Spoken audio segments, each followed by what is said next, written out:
Olá pessoal, aqui é Silvia Pereira do canal Diverte Sua Mente e no vídeo de hoje vamos falar da superestrela Britney Spears, como está hoje com 39 anos e a sua trajetória de vida até aqui. Britney Jean Spears, nascida em 2 de 12 de 1981 no Mississippi, hoje com 39 anos. Filha de James Spears e Lynne Spears.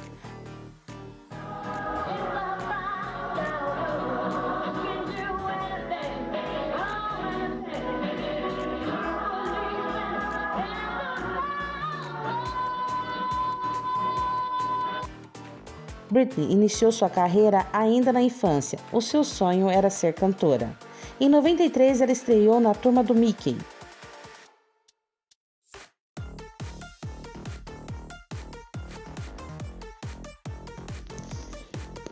Em 1998, Britney virou um verdadeiro fenômeno com o single Baby on Mountain. Ela tinha apenas 16 anos. Phenomenally successful, and you have yet to enter your senior year of high school. That's a pretty big accomplishment for a little kid. Oh, baby, baby, how was I supposed to know?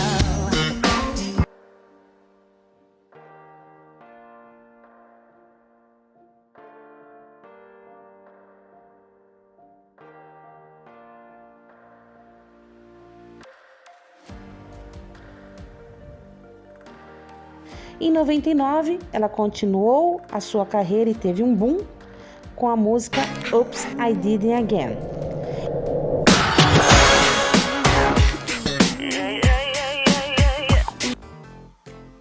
Em 2001, Britney lançou o álbum Britney e estreou no filme Crossroads.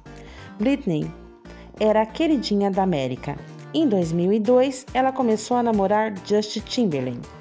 E quando terminaram o relacionamento, Justin fez uma música de uma suposta traição de uma namorada, o que deixou todos com curiosidade sobre a virgindade de Britney, o que era o assunto na época. Britney, em 2003, beijou Madonna, o que mostrou que ela já havia crescido. Então ela se mostrou de garota a mulher. Em 2003, ela se casou escondido com seu amigo de infância, Jason Alexander. Seu casamento durou 55 horas, pois foi anulado segundo a insistência de seus pais.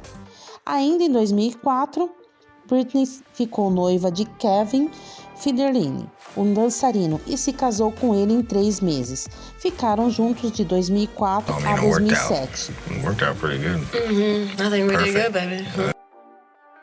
A mídia chamava Britney de todos os nomes, de drogada, promíscua. E em 2004, os paparazzis perseguiam Britney dia e noite, uma verdadeira tortura para ela.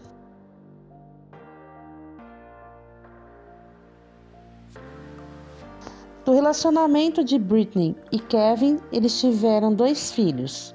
O seu primeiro filho, Sam, nasceu em 14 de setembro de 2005, hoje com 15 anos, e o seu segundo filho, Jaden, nasceu em 12 de setembro de 2006, hoje com 14 anos.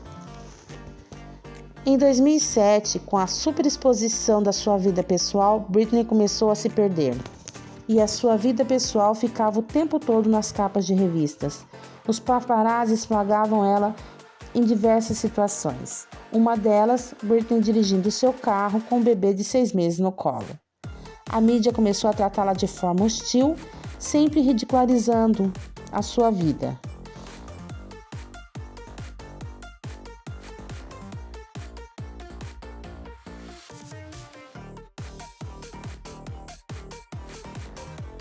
No MTV Music de 2007, ela nem conseguiu dançar, foi um caos.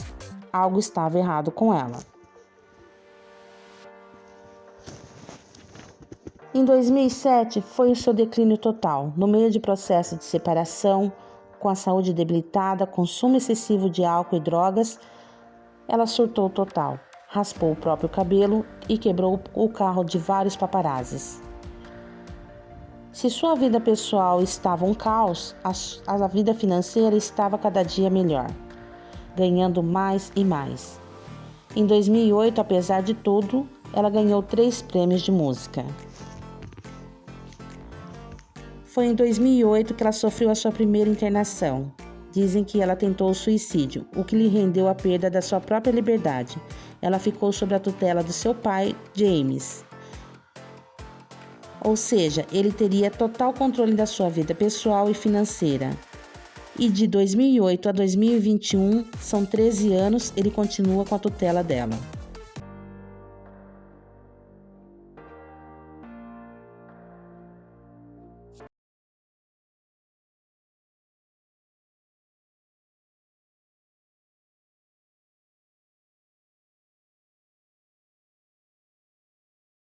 Important. And it could be that she brings up issues related to her family and her minor children, and they have their own privacy rights, and I think anything said about them. I think they've done a good job at exploiting my life and the way that they've done my life, so I feel like it should be an open court hearing and they should listen and... I'm about to pass out and I'm sick, so I have actually 102 fever right now. Okay, what's your name? I want to ask you guys a little question. Just one question. If somebody tells you you can't do something, what do? You do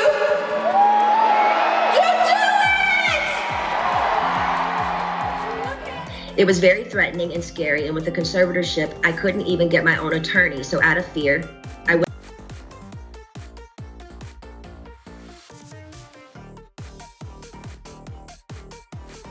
and Las Vegas was supposed to take place.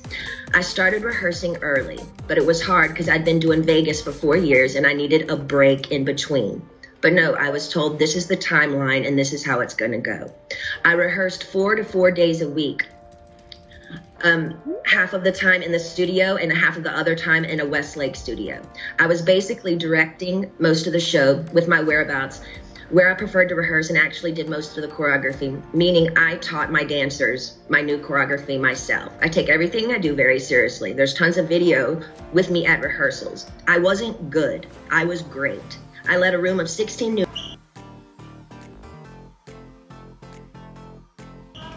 It's funny to hear my manager's side of the story. They all said I wasn't participating in rehearsals and I never agreed to take my medication, which my medication is only taken in the mornings, never at rehearsal. They don't even see me. So why are they even claiming that? When I said no to one dance move into rehearsals, it was as if I planted a huge bomb. And I said, no, I don't want to do it this way. After that, my management and my dancers and my assistant of the new people that were supposed to do the new show all went into a room, shut the door, and didn't come out for at least 45 minutes. Ma'am, I'm not here to be anyone's slave. I can. Therapist sat me down in a room and said he had 1 million phone calls about how I was not cooperating in rehearsals and I haven't been taking my medication. All of this was a false. He immediately the next day put me on lithium out of nowhere. He took me off my normal meds I'd been on for 5 years. And lithium is a very, very strong and completely different medication compared to what I was used to. You can go mentally impaired if you take too much, if you stay on it longer than 5 months. But he put me on that and I felt drunk. I really couldn't even take up for myself. I couldn't even have a conversation with my mom or dad really about anything. I told them I was scared and my doctor had me on 6 different nurses with this new medication come to my home, stay with me, to monitor me on this new medication, which I never wanted to be on to begin with. There were 6 different nurses in my homes and they wouldn't let me get in my car to go anywhere. Dad was all for it. Anything that happened to me had to be approved by my dad. And my dad he acted like he didn't know that I was told I had to be tested over the Christmas holidays before they sent me away when my kids went home to Louisiana. He was the one who approved all of it. My whole family would honestly like to sue my family, to be totally honest with you. They do interviews to anyone they want on news stations, my own family doing interviews and talking about the situation and making me feel so stupid, and I can't say one thing. And my own people say I can't say anything. Assistant, but you know what? I feel weird if I say no. I feel like they're gonna come back and be mean. Britney Spears has been admitted to a mental health facility. So Britney did post a message on Instagram saying, we all need to take time for a little me time. A phone call from my dad saying, I'm sorry, Britney, you have to listen to your doctors. They are planning to send you to a small home in Beverly Hills to do a small rehab program that we're going to make up for you. You're going to pay $60,000 a month for this. I cried on the phone for an hour and he loved every minute of it. The control he had over someone as powerful as me, as he loved the control to hurt his own daughter 100,000%, he loved it. I packed my bags and went to that place. I worked 7 days a week, no days off, which in California, the only similar thing to this is called sex trafficking. Making anyone work against their will, taking all their possessions away, credit card, cash, phone, passport card, and placing them in a home where they work with the people who live with them. They all lived in the house with me, the nurses, the 24/7 security. There was one chef that came there and cooked for me daily during the weekdays. They watched me changed every day naked, morning, noon, and night. My body, I had no privacy door for my room. I gave 8 gallons of blood a week. I gave my meetings and work from 8 to 6 at night, which is 10 hours a day, 7 days a week, no days off. I wouldn't be able to see my kids or my boyfriend. I never had a say in my schedule. They always told me I had to do this. And ma'am, I will tell you, sitting in a chair 10 hours a day, 7 days a week, it ain't fun. This question is, am I okay? Yes, I'm totally fine. I'm extremely happy. I have a beautiful home, beautiful children. I'm taking a break right now because I'm enjoying myself. After I've lied and told the whole world I'm okay and I'm happy, it's a lie. I thought maybe I said that enough. Maybe I might become happy because I've been in denial. I've been in shock. I am traumatized. You know, fake it till you make it.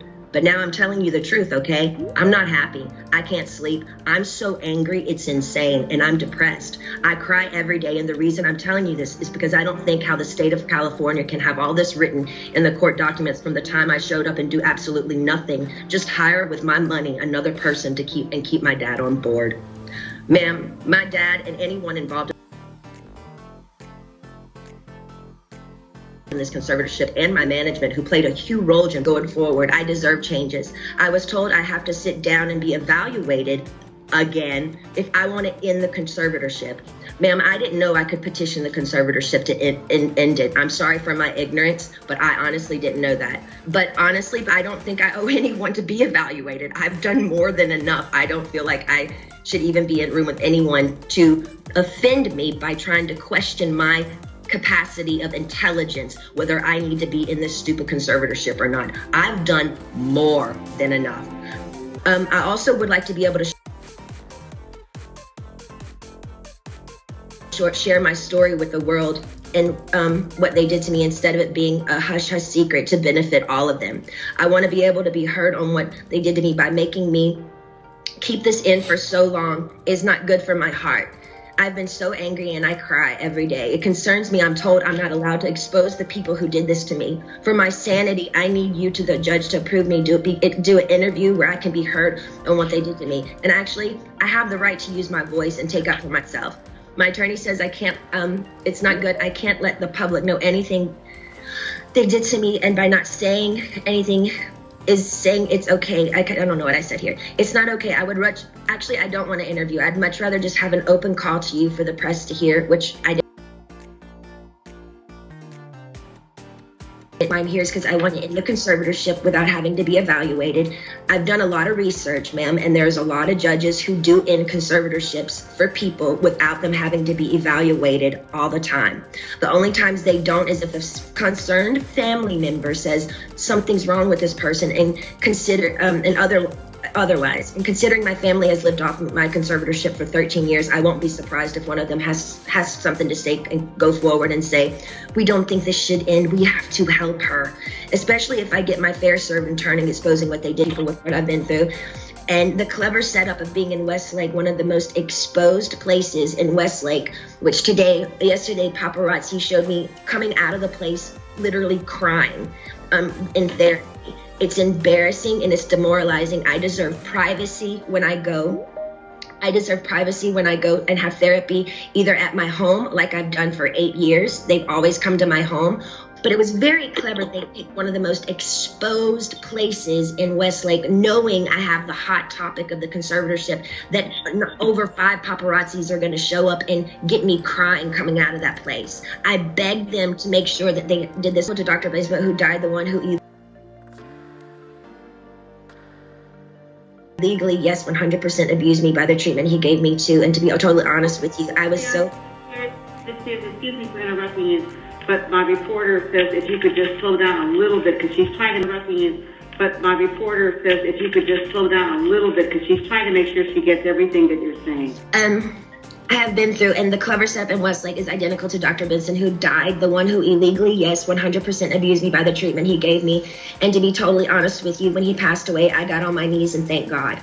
In other words, my team is pushing it with me again. I have trapped phobias being in small rooms because the trauma locking me up for 4 months in that place is not okay for them to send me, sorry, I'm going fast, to that small room like that twice a week with another new therapist I pay that I never even approved. I don't like it. I don't want to do that. And I haven't done anything wrong to deserve this treatment. To sue them for threatening me and saying, if I don't go and do these meetings twice a week, we can't let you have your money and go to Maui on your vacations. You have to do what you're told for this program, and then you will be able to go. It makes no sense. The laws need to change. What state allows people to own another person's money and account and threaten them and saying, you can't spend your money unless you do what we want you to do, and I'm paying them? Ma'am, I've worked since I was 17 years old. You have to understand how thin that is for me. Every morning I get up to know I can't go on somewhere unless I meet people I don't know every week in an office identical to the one where the therapist was very abusive to me. I truly believe this conservatorship is abusive. And then we can sit here all day and say, oh, conservatorships are here to help people. But ma'am, there's 1,000 conservatorships that I would like to progressively move forward. And I want to have the real deal. I want to be able to get married and have a baby. I was told right now in the conservatorship, I'm not able to get married or have a baby. I have a ID inside of myself right now, so I don't get pregnant. I wanted to take the ID out so I could start trying to have another baby, but this so-called team won't let me go to the doctor to take it out because they don't want me to have children. I'm not sure how you make your decisions, ma'am, but this is the only chance for me to talk to you for a while. I need your help. So I deserve to have a life. I've worked my whole life. I deserve to have a 2 to 3 year break and just, do what I want to do. But I do feel like there is a crunch here, and I feel like I feel open and I'm okay to talk to you today about it. But I wish I could stay with you on the phone forever, because when I get off the phone with you, all of a sudden, I hear all these no's, no, and then all of a sudden I feel ganged up on, and I feel bullied, and I feel left out and alone, and I'm tired of feeling alone. I deserve to have the same rights as anybody does by having a child, a family, any of those things, and more so. And that's all I wanted to say to you, and thank you so much for letting me speak to you today.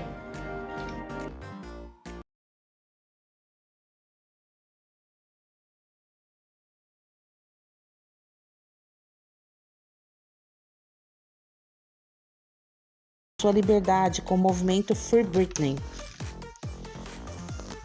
Britney pediu à justiça para retomar o controle de sua vida. Ela vai precisar provar que pode cuidar da sua vida. É inacreditável que essa história assustadora esteja acontecendo com uma estrela super famosa e nada é feito para resgatar Britney. Estamos torcendo para que o melhor aconteça com Britney. E esse pesadelo acabe logo, que ela tenha sua vida de volta. É isso aí, pessoal. Se você gostou desse vídeo, deixe seu like. Até a próxima.